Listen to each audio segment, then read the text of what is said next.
Olá, gente interessante, está para começar com um novo formato, agora na forma digital, na época de pandemia. E para iniciar essa nova trajetória das entrevistas do Gente Interessante, nós temos um convidado para lá de especial, que é o Dr. Arthur Cristiano Arantes. Ele é advogado, dentista, e nós vamos falar sobre danos morais e responsabilidade civil na odontologia nos dias atuais. Gente interessante, vai começar já.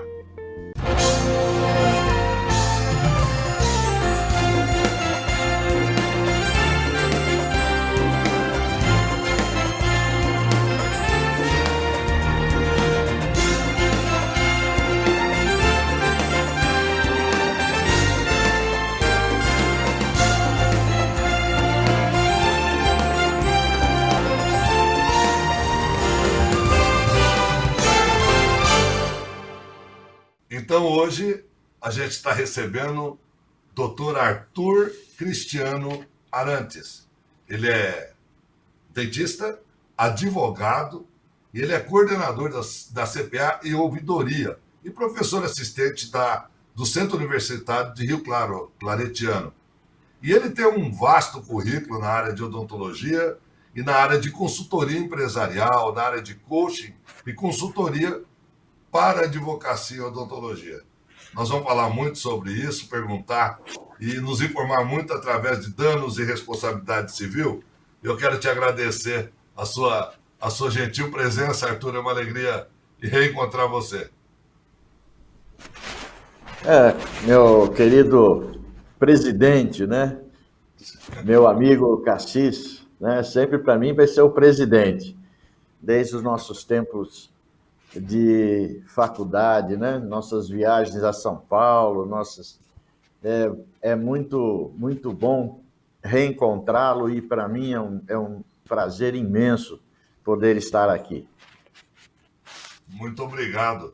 Para isso, hoje eu tenho um convidado para lá de especial também, a companhia luxuosa da jornalista Marisa Morim, que vai me ajudar a entrevistar Dr. Arthur Cristiano, e nós vamos falar a respeito de responsabilidade civil e danos morais. Eu tenho muitas perguntas. A primeira é que alegria falar para todos que nós somos formados em odontologia juntos, né? E não é por acaso que as pessoas chegam no estrelato, né, para uma caminhada depois de tantos anos, quase 40 anos. A gente está aqui se encontrando, você com uma trajetória brilhante, né? E hoje você milita mais na área de advocacia e assessoria para odontologia, é isso, Arthur? Sim, eu presto assessoria na área jurídica para os nossos colegas, né? Na área de odontologia, sobre essa questão de responsabilidade civil, sobre a questão de documentação, qual seria a documentação mais importante que nós deveríamos manter no consultório. Continuo militando na odontologia também, 2 dias por semana. O meu vício, né? Eu vou lá e fico, não atualmente, que atualmente a gente está tudo parado, mas eu ainda milito na odontologia. E a minha paixão, né? Que é o palco na frente dos alunos, isso para mim é o que me deixa mais feliz na vida. Muito bem, Marisa. Bom, Elias, para mim é sempre um prazer, né?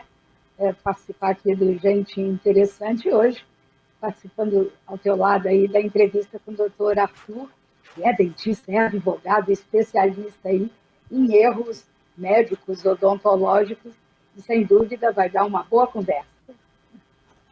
Arthur, tem algumas coisas muito interessantes. Eu vou te dizer, além da alegria, da satisfação imensa de te entrevistar, faz tempo que eu já estava te convidando para você vir falar com os nossos alunos aqui em Rio Preto, e aí viemos com essa crise, pandemia, e numa época que eu te liguei, você estava num outro projeto, você estava escrevendo um livro, e você não podia sair para vir dar essa palestra. Que livro que você estava escrevendo nesse momento? Eu estava, na época, você me desculpe novamente, né, de não poder ir, eu estava trabalhando neste livro, né, que é o que trata não sei se você consegue pegar aí, né, Fundamentos da Medicina Legal para Acadêmicos de Direito, não é? Que é uma das disciplinas da área da Faculdade de Direito. Então, esse já é a segunda edição, né? A primeira está esgotada, é da Lemos e Cruz, né? Então, nessa época, eu estava muito atarefado com essa... porque existem muitas normatizações e tudo mais, né? Então, na época não foi possível, mas agora estamos aqui, mesmo que à distância, abraçados. Ô, Arthur, me fala uma coisa, os pacientes também te procuram ou você só defende os direitos dos dentistas?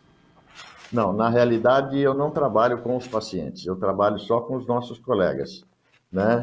E não faço a defesa jurídica, né? Eu faço a orientação, né? A consultoria para que essa defesa jurídica seja feita por um outro colega advogado, não é? Eu fiz opção, depois de ter formado em Direito, né, em bacharel em Direito, tenho minha OAB, advoguei há uns tempos atrás, mas hoje eu já não faço isso, eu só optei pelo magistério e por consultoria. Me fala uma coisa, apenas por curiosidade, hoje no Brasil, o Brasil forma 34 mil médicos por ano. Na época que nós nos formávamos 13 mil dentistas por ano. Hoje formam 34 mil médicos. E as residências médicas, hoje somam em torno de, não chegam a 10 mil. Então sobram aí 24 mil médicos sem formação em residência. A maioria sai sem sequer frequentar um hospital. Nos Estados Unidos, nós temos uma conta impressionante. Em 2011, nós tivemos 83 mil óbitos produzidos por erro médico. Então, a gente só sabe que isso daqui acaba chegando a níveis alarmantes, considerado quase que crime, não, criminalmente assassinatos verdadeiros. Na área de odontologia, qual é a tua percepção nesse sentido? Bom, veja o seguinte, Cassis, na área de odontologia, o que a gente tem observado é uma formação meio massificada também, não é? Basta dizer que na nossa época, vamos dizer assim, né, não sendo saudosistas, mas eram 40, 45 candidatos por vaga para se cursar odontologia, né? E hoje sobram, né, vagas, né? Sobram 40 para cada um que entra, tem mais 40 vagas. E a formação, obviamente, o mercado competitivo, preços de faculdades e qualificação dos profissionais que ministram as aulas, tudo isso foi caindo com o tempo. E nós temos vários problemas hoje na formação do profissional da área de odontologia. Ele sai realmente despreparado. Na época que nós nos formamos, a prática era muito cobrada, nós sofríamos muito com isso. Então, quando nós saímos da faculdade, da nossa querida Faculdade de Odontologia de Lins, quando você falava que você vinha da Faculdade de Lins e você estivesse procurando um emprego, o emprego já era seu. Pela fama que nós tínhamos de termos uma formação realmente muito boa. Então, eu tenho visto com uma certa grande preocupação, na realidade, a formação está absolutamente teórica, respondendo testes, e aí fica difícil. Marisa, a tua Doutor, pergunta. eu gostaria de perguntar então para o senhor que é professor e trata, é especialista nessa área. O aluno da graduação em odontologia, ele recebe essas orientações, né, durante o curso, na faculdade, e esse conhecimento, pelo que a gente sabe, pelo que o senhor está falando, é fundamental para ele no resto da carreira, não é? O começo, o meio e o final da carreira profissional. O estudante ele tem que ser muito bem embasado nisso para que depois ele, como profissional, ele possa, inclusive, pesar aí o que é importante ele saber na hora de cometer um erro ou não cometer esse erro, não é verdade? Sim, é verdade. O que ocorre é o seguinte: a nossa odontologia, ela hoje tem 5 anos de formação, deveria ter um pouco mais, né, visto a sua complexidade. Mas o que ocorre com o recém-formado, vamos falar assim, não aquele que se formou ontem, mas o recém-formado dos últimos 5 a 10 anos, o que eu vejo é um completo, se não posso exagerar, dizer que é completo, mas uma boa parte de não conhecimento, né? Não só da legislação, como de técnicas, né? Fica-se, não tem qualificação prática. Na verdade, a nossa odontologia, ela depende muito da prática. Eu tenho um sobrinho que está se formando esse ano e, e ele já fala assim, não, eu vou fazer endodontia só. E já está pensando em equipamentos que meu cunhado vai ficar maluco, mas entendeu? Porque são equipamentos caríssimos e ele não quer mais saber de outra área da odontologia. Então, nós estamos criando muito especialistas, né? E com isso você deixa de ter conhecimentos de outras áreas que, se você atuar, você acaba cometendo erros, não é? Ultra especialistas, né? A pessoa está ficando tão especialista que a gente chega a falar que o indivíduo aprende a fazer uma cirurgia com alta complexidade e não sabe fazer uma obturação. Aqui a gente fala na área de medicina, o cara é um grande especialista de oftalmologista e não sabe aferir pressão de um paciente. Doutor Arthur, eu vou para um rápido intervalo e nós voltamos para o segundo bloco. Por enquanto, e você não sai daí. Já vou, gente interessante, volta no minuto. Achei extremamente rápida a migração da plataforma presencial para o módulo online. Isso mostrou a responsabilidade, a competência e a estrutura da instituição e do seu corpo docente. Maravilhoso. Além de videoaula, a gente tem muito conteúdo que a gente não conseguiria em sala de aula. Principalmente as aulas ao vivo. Nós temos provas, temos trabalhos, temos aulas com videoconferências todos os dias com os alunos. Corpo docente de professores, mestres e doutores. Mesmo em casa, a gente se sente abraçado. As aulas online são práticas e seguras. O nosso curso de odonto está entre os 10 melhores do país. Uniposa Norte, cada vez melhor, tecnológica e internacional para você.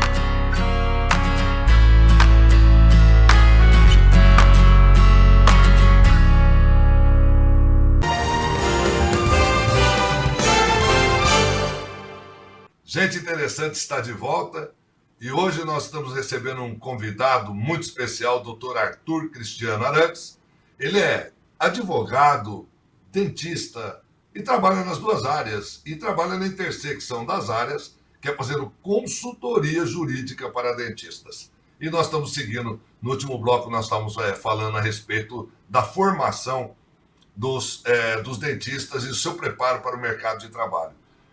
Doutor Arthur, eu queria te fazer uma pergunta a respeito de subjetividade. É mais para a orientação minha e da população, daqueles que nos assistem. Muitas vezes eu combino alguma coisa com um paciente e esse paciente ele tem um tratamento subjetivo.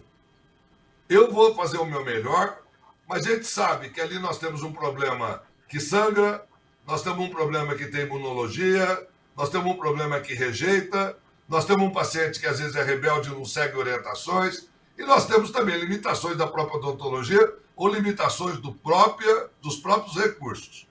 Quando o paciente se diz, eu não gostei, e o gostar é subjetivo, o gostar é muito relativo, principalmente se ele não pagou o tratamento ainda. Depois que ele paga, ele aceita tudo, né? Mas antes de pagar, ele passa a não gostar da cor, ele não passa a não gostar de criar alguns problemas, às vezes inerentes ao tratamento. E esse gostar, ou esse estar satisfeito, é tão subjetivo. Como que o senhor contorna isso orientando os dentistas? Veja, nós temos duas coisinhas que a gente tem que observar logo de cara, né, nesse aspecto. Primeiro,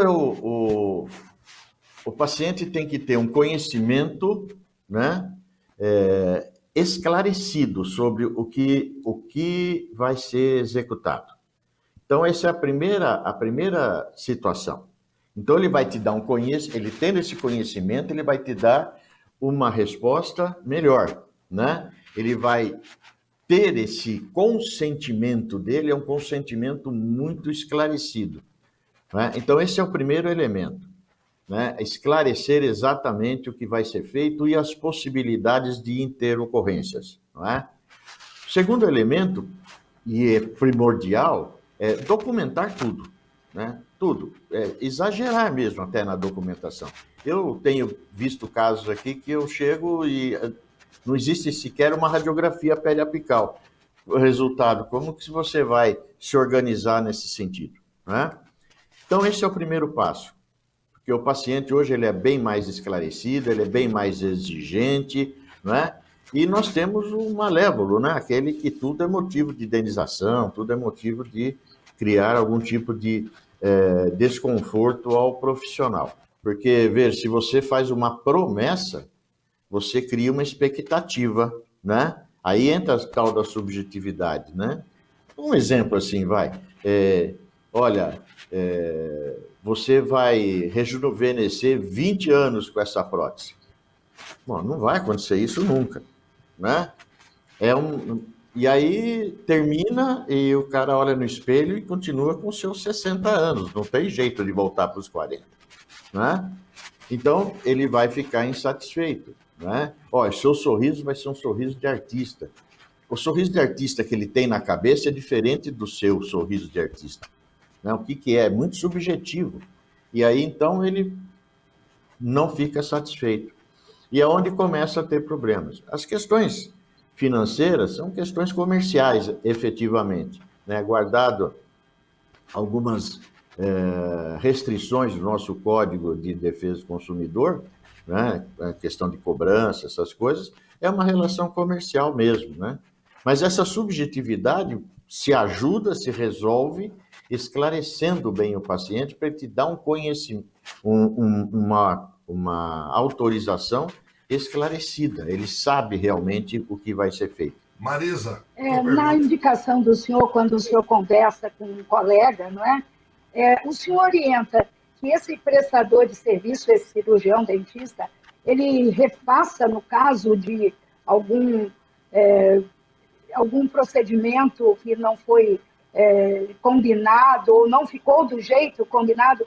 A orientação do senhor é para que esse profissional refaça o procedimento, tente um acordo ou não? Já entra, já fala, vai logo para a justiça. Como que é? Não, é o seguinte, eu sempre digo assim, eu aprendi com um professor, tudo que a gente sabe, a gente aprendeu com um professor. Eu aprendi com um antigo professor meu, na área do direito, o seguinte, o advogado, ele é o primeiro juiz da causa, né? Portanto, ele tem condições de analisar e julgar ali, dentro dos seus conhecimentos, qual é o melhor caminho. Normalmente, 99% das vezes, eu oriento o profissional, o colega dentista, a buscar um acordo. Às vezes, eu me intrometo para trazer um outro profissional da área de odontologia para ajudar neste acordo. Como, por exemplo, um caso há pouco tempo atrás, que o paciente estava descontente, mas não queria que o serviço fosse refeito por aquele profissional, né? E aí eu, nesse interim de fazer um acordo, consegui um outro profissional que fez o serviço, refez o serviço, sem custo para o paciente, a custo do primeiro profissional, evidentemente, e o paciente saiu satisfeito e evitou-se um processo. Porque, veja, se aqui no meu município hoje eu entrar com uma ação de indenização por dano qualquer, moral, material, físico, eu, descontado a situação emergencial do momento, em condições normais, eu teria a minha primeira audiência daqui a 9 meses, não é? Essa é uma audiência de conciliação. E o juiz só faz uma pergunta: existe acordo? Se uma das partes falar não, o juiz fala assim: bom, remarca a audiência de instrução. Vai mais 9 ou 10 meses. Então, quando vai ter a primeira audiência, que vai se discutir de fato o fato, né? Já passou quase 1 ano e meio, né? E então perde o sentido, né? Perde o sentido. Então é melhor compor, né? Eu sou favorável muito a isso, a compor e resolver. Porque o negócio é resolver. Se o paciente está contente, ele precisa ficar contente. O profissional trabalhou, se errou aqui ou ali, corrige. Se não der para corrigir porque o paciente não quer, a gente corrige com um colega, né? Isso é importante. A minha pergunta é, como é que o juiz determina a punição por danos morais? Por exemplo, não dentro da tríade de imperícia, imprudência e negligência, porque isso é que vai julgar dolo, se houve má-fé ou não. Mas eu digo da subjetividade de danos morais. Como é que fica essa subjetividade da punição dos dentistas? Bom, veja o seguinte, o dano moral ele é consignado na nossa Constituição. O artigo 5º da nossa Constituição fala claramente do dano moral. São as questões de direitos e obrigações, né? Eu sempre digo assim, toda vez que existe um direito, existe um dever. Direito pressupõe um dever. Se eu tenho um direito, alguém tem para comigo um dever, né? Então, a nossa Constituição diz que quando alguém falha no dever, falha na obrigação, ele está sujeito a reparar isso. Tanto o dano material quanto o dano moral. A Constituição deixou claro isso. E o que é o dano moral? O dano moral é aquele sentimento, né, de injúria, né, aquele sentimento de sofrimento da pessoa. E isso é imensurável, não dá para você transformar isso em valores. Diferente do dano material, que você comprova que você teve esse dano, e então aí resolve-se materialmente também. O dano moral, ele é bastante mesmo subjetivo. É bastante mesmo subjetivo. É o que a pessoa sofreu. Então, imagine, por exemplo, uma pessoa que perca, vamos deixar bem assim, chapado, o incisivo central, um dente da frente, por uma falha de um profissional, né? Houve aí um dano evidente, né? Mas qual o sofrimento dessa pessoa durante talvez 1 mês ou 2 para que possa construir ali uma prótese e ela voltar a poder sorrir novamente? Então, os juízes têm prestado atenção no seguinte aspecto, para não haver o chamado enriquecimento ilícito, né? Enriquecimento sem causa. Então, meu dano moral, peço R$1 milhão de dano moral. Não, para, né? Vamos observar o que é efetivamente o seu sofrimento. E aí os juízes têm realmente colocado esses valores pedidos bem mais abaixo do que eles são, assim, normalmente preconizados, né? Os juízes têm tido mais cautela nisso daí. Caso de dano estético, não é? Pelo que o senhor falou, dano corporal, não sei como é chamado, com cicatrizes, ou algumas coisas mais visíveis. É mais fácil a comprovação do erro, doutor? Aí nós temos uma questão bastante interessante. O paciente, para ele reclamar um dano, né, ele precisa ter conhecimento do dano e do autor, porque a nossa legislação coloca essa conjunção "e" no meio, dano e o autor. O autor, ele sempre sabe quem é o próprio dentista, o dentista dele, mas o dano ele só vai descobrir mais à frente, não é? E quando ele descobre esse dano, ele tem 5 anos para tomar qualquer tipo de providências. Então, isso é uma falha do código nesse sentido, porque você fica comprometido ad eterno com o paciente, não é? Faz um tratamento de canal hoje, tudo bem, daqui 8 anos dá um problema, e você precisa provar que você fez o canal lá atrás certinho, por isso você precisa ter essa documentação guardada, não é? E aí mensurar esses danos, o dano estético, é mais fácil, porque você é visível. Agora, o dano moral não é, o dano moral é um sofrimento interno, não é? O que é o seu sofrimento? O que para você, né, pode te levar a uma depressão, a uma série de situações, e aí precisa se mensurar isso. Então, o pagamento em dinheiro na verdade, ele não é um pagamento do dano moral, é uma compensação, assim que é entendido pela justiça, uma compensação deste sofrimento. Arthur, eu quero te agradecer demais a sua disponibilidade e vou te cobrar, no lançamento desse outro livro, a tua vinda aqui em Rio Preto, falar com os nossos alunos, deixa eu te poder voltar em aula presencial. A alegria é muito grande te encontrar. Mas eu queria que você encerrasse essa nossa entrevista com uma orientação, porque prevenir os erros é melhor do que remediá-los.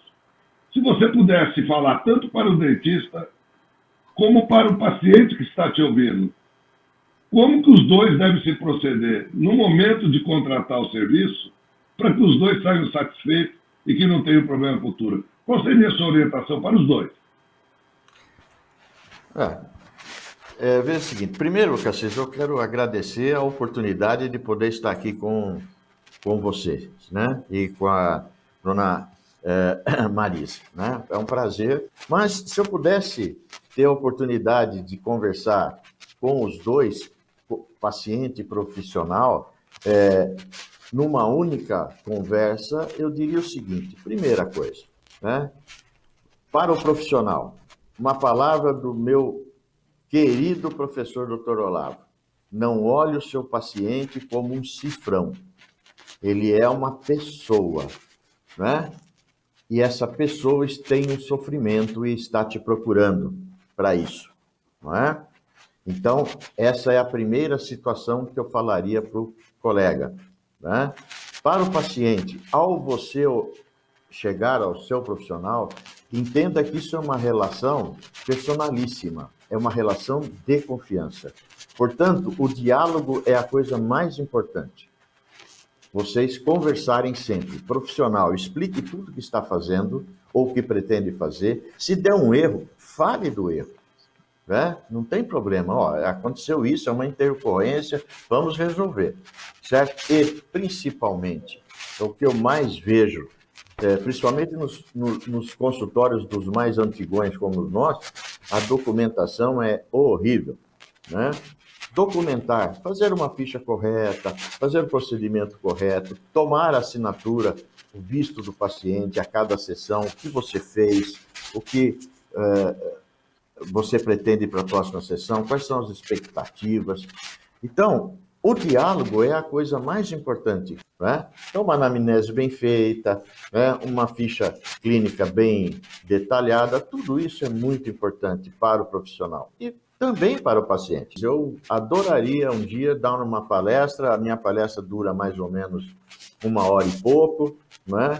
Para os seus alunos, porque a gente orientar os nossos novos profissionais é muito importante, porque o que eu quero é justamente que nossos novos colegas trilhem o caminho reto da sua profissão e do direito, né? É isso daí. Muito obrigado, querido Arthur. Eu vou ficar te aguardando aqui para poder te abraçar também. Quando é possível, a gente vai estar aí, não somente para os alunos de graduação. Gostaria muito de ser falado com os alunos de pós-graduação e principalmente para muitos alunos estrangeiros que nós temos aqui, para mostrar essa retidão da odontologia brasileira. Arthur, muito obrigado e espero encontrar você muito brevemente. Marisa Amorim. Sim, eu gostaria de agradecer as orientações e passar para você, inclusive, Elias, você como coordenador de curso, de pós-graduação, de graduação, essa necessidade, não é, de que o profissional, o aluno, o graduando, tem que se preocupar muito com esse aspecto ético e especial para depois, ao longo da carreira dele, não cometer erros odontológicos e precisar da ajuda do Dr. Arthur. Foi um prazer conhecer o senhor. Obrigado pela sua participação na nossa entrevista. Obrigado. Gente interessante está por aqui. Obrigado pela sua atenção. Até o próximo.